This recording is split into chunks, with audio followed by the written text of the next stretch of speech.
Yo, this is a motherfucker who needs no introduction. You are watching Breaking Records Radio.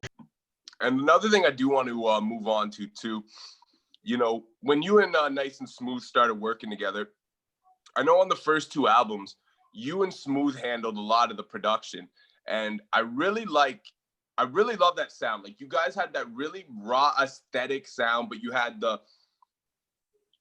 the check marks of the boxes of what I love in hip hop production, like the raw grittiness, but the drums were hitting, but the samples, you know what I mean? Like, and the samples and the way you guys selected them, it's like that perfect mix match. And I think you guys are some of the first guys, at least in my research going back, who I heard who kind of questioned the patterning. Like on a song like No Delay, and you guys let the hook, ride for 6 bars instead of 8 before Smooth comes in.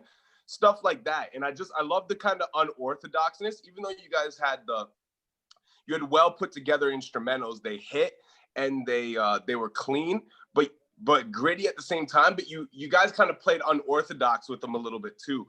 And I was just kind of curious, for one, what some of your inspirations were as a producer, but two, what was the machinery you guys were using in those early albums? For the most part, all of the drum programming on those records, I did all of them. Wow. And at that time, I was using a 900, S900. I was using a Casio RZ1. I was using a SP12. Oh, wow. And then Sonic. It's before they had the ASR 10 and all of that. It was just this thing called N-Sonic. And a DX7, keyboards, just whatever was around at the time. So you learned how to play on multiple things, and you had access to like kind of all the machinery at the time. Yeah, for the most part. And I was just taking like I did a lot of it with that RZ1. Yeah. And it was a real cheap machine. And the only other person I know that was doing things with it and having success was 45 King, Mark, and De La Soul. Really, eh? Mm-hmm. Yeah, like the plug tuning. I know they did that with it.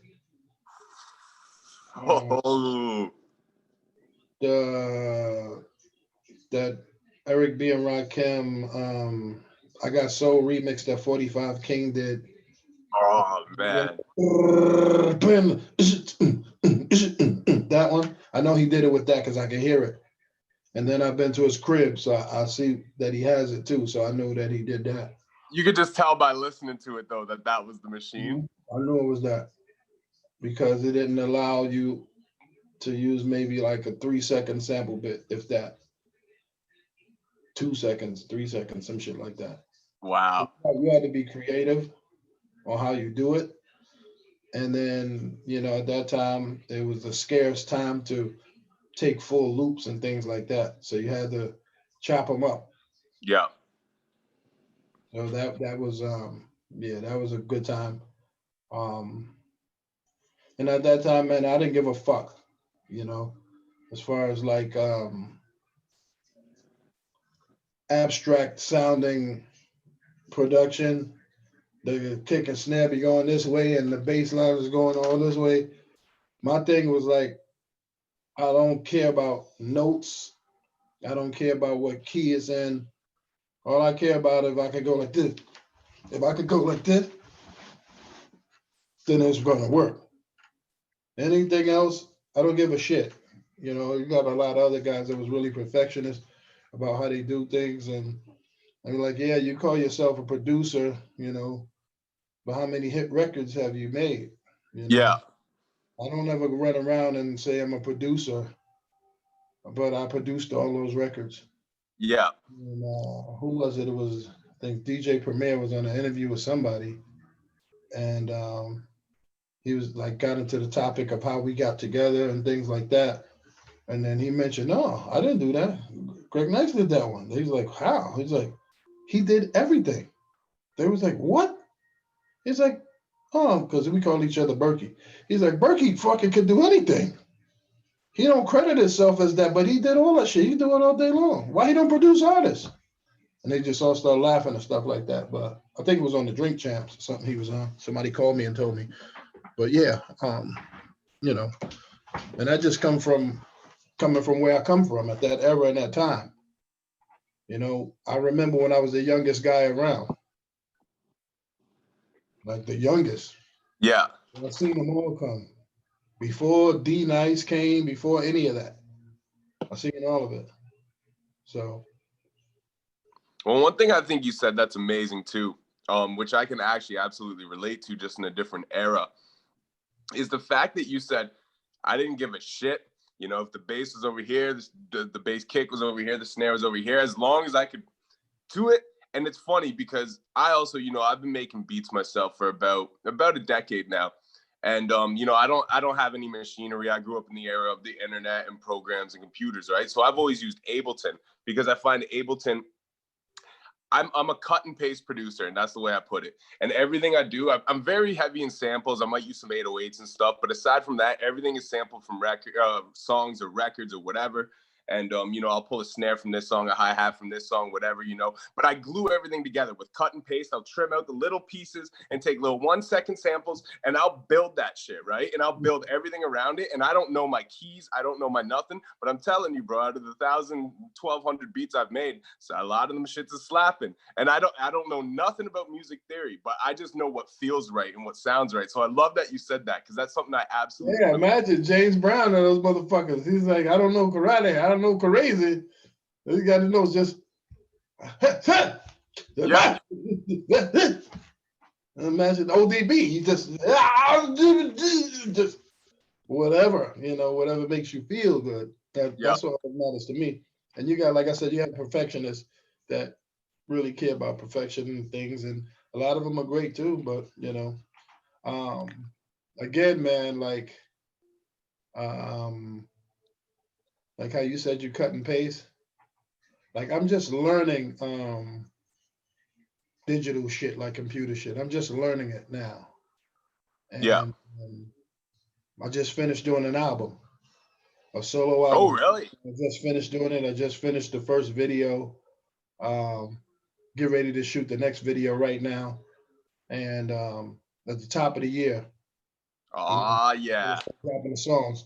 But on the same note, a lot of it I did with some kind of digital stuff, but I use the digital equipment. Yep. But I still use analog sound. So that's what makes it crazy. Like I have a single that's coming out, and I did it kind of like it's still me, but I gave them a dose of what they're listening to right now without dumbing myself down. Yeah. And a lot of the songs, I have a lot of scratches and shit on my songs, because motherfuckers don't have scratches and shit. And you know, Scratch Bastard did mostly all the scratches on my shit. Oh shit! And he's from up here in Canada too, right? Yeah, I fuck with Scratch Bastard hard. I've done 3 of the barbecues already. I did like 3 of them. Oh, say word. Make some noise. I fuck with starting from scratch a lot. I fuck with him a lot, starting from scratch. Ever since they was at Flow, I used to be there all the time with him and Just Red and everybody, all of those. You know, Toronto was like second home to me. So I fuck with that hard.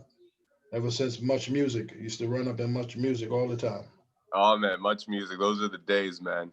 Yeah, I go out there a lot. I fuck around on Bloor Street. I be all over that motherfucker.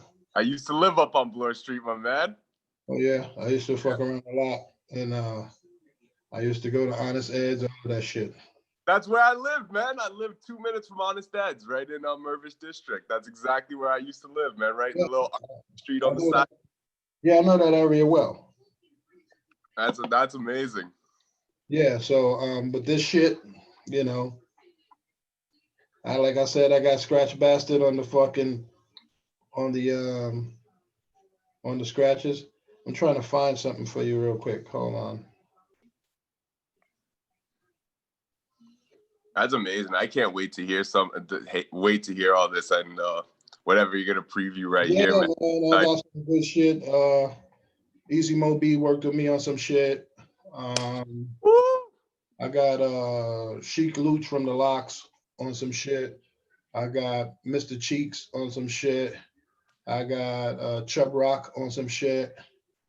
Oh man. Let me see if I can let you see some of this video. Yo, that's gonna be dangerous. And you handle all the production too. That's fucking. You know what I mean? You give them that good feeling again, you know? Holy fuck, bro, y'all. I'm not even gonna lie, man. I have not bopped to a hip hop track like that. I don't think in all 2020. Holy shit, man. That had the vibe. The way you rode that, the little breakdowns, the doon, and then the way you smack back. Oh my god, bro. That was disgusting. Yeah, man. It's wow. Let me give you a taste. Hold on. It's crazy, man. That's all, yo. Those are fire, man. Those are fucking fire. Holy shit. Yeah, man.